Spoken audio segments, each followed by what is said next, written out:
मुंबई-पुणे एक्सप्रेसवेवरील बोरघाटात सोमवारी सकाळी एक थरारक घटना घडली. कोचीहून गुजरातकडे 21 टन प्रॉपिलिन गॅस घेऊन जाणाऱ्या एका अवजड टँकरचे ब्रेक अचानक निकामी झाले. घाटातील तीव्र उतार आणि धोकादायक वळणांवर टँकर अनियंत्रित झाल्याचे लक्षात येता चालकाने दाखवलेल्या विलक्षण समयसूचकतेमुळे एक मोठी भीषण दुर्घटना आणि संभाव्य गॅस गळतीचा धोका थोडक्यात टळला आहे.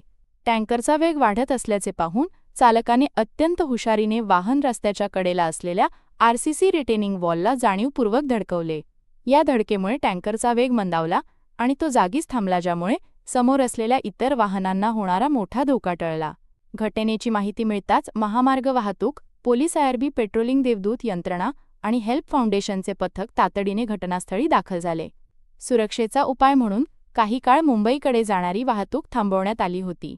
हेल्प फाउंडेशनच्या केमिकल तज्ज्ञांनी गॅस गळती नसल्याची खात्री केल्यानंतर क्रेनच्या सहाय्याने हा टँकर सुरक्षित ठिकाणी हलवण्यात आला. खोपोली पोलिसांनी या घटनेची नोंद केली असून गेल्या काही दिवसांतील प्रोपिलिन गॅस वाहून नेणाऱ्या वाहनांच्या वाढत्या अपघातांच्या पार्श्वभूमीवर या चालकाने दाखवलेल्या या प्रसंगावधानामुळे मोठा अनर्थ टाळला.